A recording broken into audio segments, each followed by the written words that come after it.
Hello and welcome to HBM's Crypto-Corner for Wednesday, February 6th, 2019. We have several things to talk about. It's mostly going to be some Bigfoot stuff, guys. I'm sorry to say, but I'll try and find some cryptid stories for next week, but here we go. Our first story is about Cliff Barrickman. He's got an upcoming Bigfoot Museum. He calls it the North American Bigfoot Center. He's going to be opening it in May in a town called Boring, Oregon. Well, I guarantee with a museum like this, it won't be boring. I can tell you that. And his wife Melissa is helping out. She did a sculpture. There may be more than one of her sculptures in the museum. So I'm really looking forward to... if I ever get out to the Pacific Northwest, get out to Oregon, I will definitely be checking out this museum for sure. Just some of the things that he has planned for the museum looks pretty cool.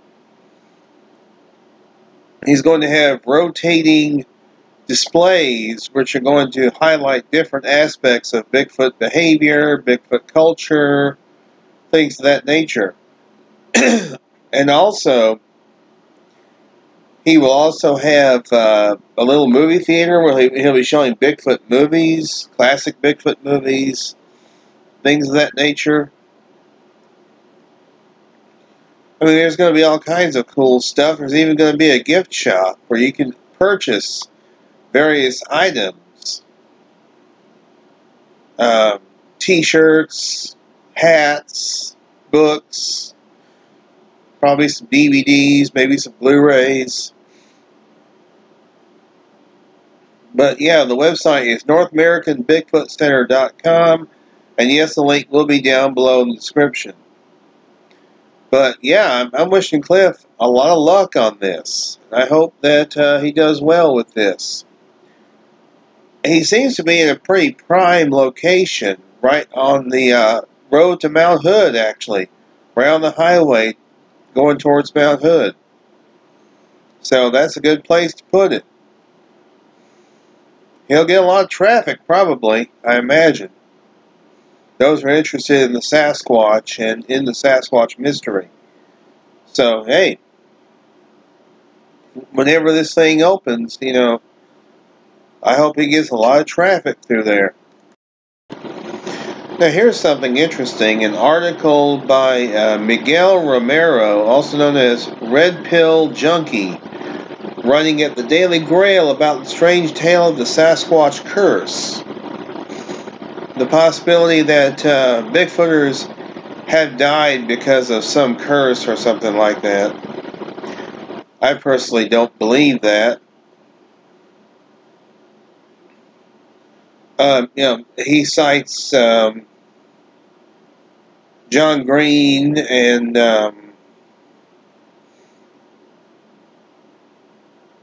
other Bigfooters, Ivan Sanderson, several others. But John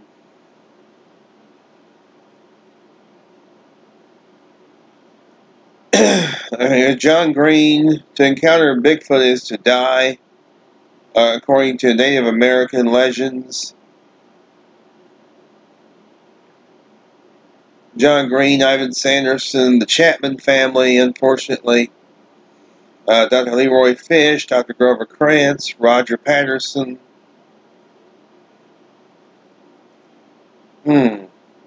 But Lauren, of course, says, listen, there's really no truth to the fact that that there's a Sasquatch death curse. I mean, John Green got involved in Sasquatch research in 1956, and he did that for 60 years. Then he passed away in 2016. So I really don't think there's much to it as far as a curse. But what do you guys think? I mean, do you guys think that there's possibly a curse? I really don't believe so. But I'm interested in hearing what my audience has to say about a possible Sasquatch curse, and that Bigfooters are dying perhaps because of it. Whether they've seen a Sasquatch, whether they've heard one, whether they've... I think the rule is to see one is to die. Supposedly there's a Sasquatch curse. I personally, again, I don't believe it. I mean, I had my sighting 21 years ago, and I'm still alive and kicking, so I just don't believe in a Sasquatch curse, folks. But y'all can decide for yourselves. I'm also going to link the actual article itself, on the strange tale of the Sasquatch Curse by Red Pill Junkie. Now, I've actually placed an order for this particular book, Sasquatch Enigma Antropologico by Renzo Cantagalli. It's in Spanish. It has not been translated to English. Why would I want a foreign language book? For the pictures, I suppose. But, I mean, it should be interesting, nonetheless.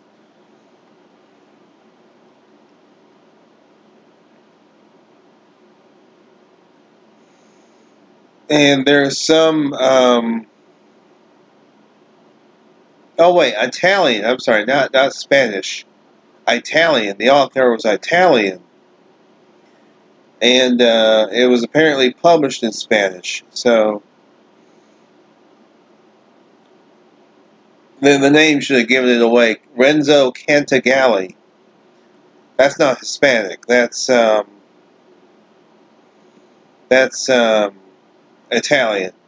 My mistake, folks. Sorry. And then Tourism Harrison Hot Springs. They are big on the Sasquatch. They have an actual small museum in Harrison Hot Springs, which is dedicated to the late John Green.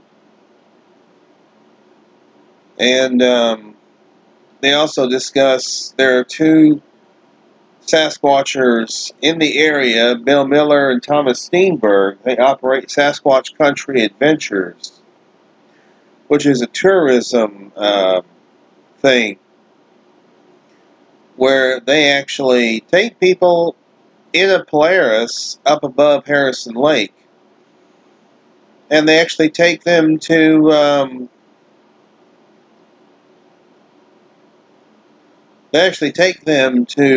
various areas where sightings have actually occurred, where things have actually happened. So, some in Harrison Hot Springs are pretty happy about it, pretty excited about it. Others are like, I wish they wouldn't do this. Harrison Hot Springs has had, you might say, a bit of a love-hate relationship with the Sasquatch over the years. They've had signs up, and then they take the signs down because there's local pressure on the local officials. Like, why are these signs up here, greeting visitors to Harrison Hot Springs? But Sasquatch has become a very important part of the community, whether some residents want it or not. But it's very exciting to see at least one community in British Columbia embracing the Sasquatch. It was, at one time, one of the most popular reality shows around. Matter of fact, you could say it kind of started the reality show craze. Then it was revived in 2008 for Spike TV, which is now Paramount Network. And it was hosted by a different individual.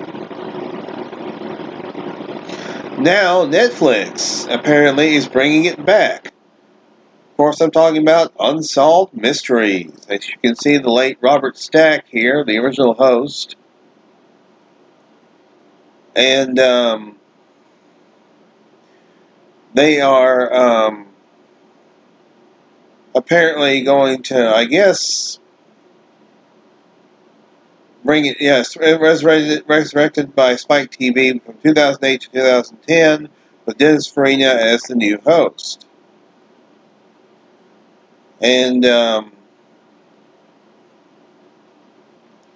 apparently, I guess they're going to feature 12 installments, each following the old show's style. Reenactments are presented in a documentary format focusing on subjects such as missing persons and apparent paranormal phenomena. In this version, however, each episode will focus on one mystery. The original broadcast series included multiple cases in each episode. It's unclear for now whether the series will also feature interviews with family members, police, and other field experts as the original did. Wonder who they're going to get to host it. There's no word on when it's going to premiere or who the host is going to be. I'd love to see them have at least like a modern take on Bigfoot, or maybe some sort of a lake monster, like like Champ or Ogopogo, or of course Loch Ness Monster. In addition to, of course, missing persons cases, and maybe a few unsolved murders here and there as well. This is a pretty exciting development. I hope that and I hope it does well. I really do.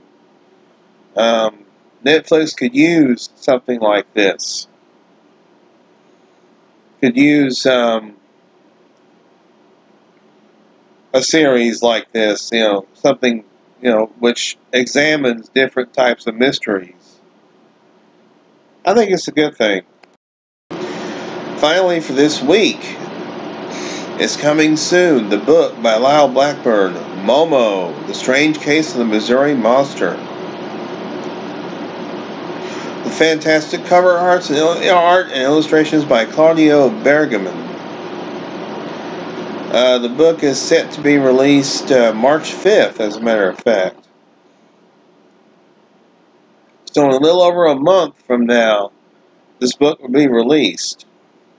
And I have all of Lyle's other books as well, his previous 3. So anybody who's read his previous 3 books knows how amazing of an author he is, knows his writing style. Definitely looking forward to this book. And yes, I'll be getting myself a copy of it for sure.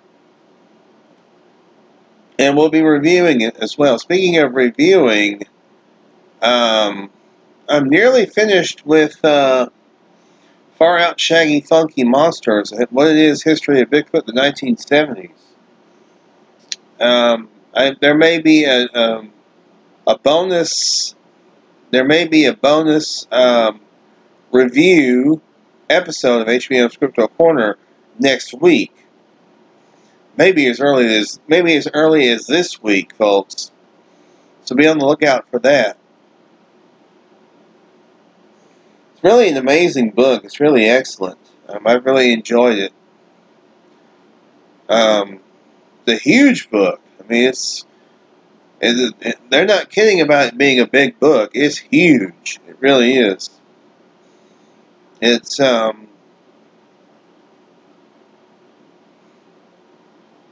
just a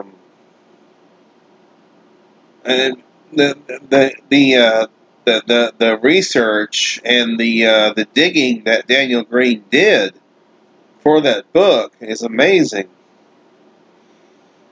I'm actually on the final chapter.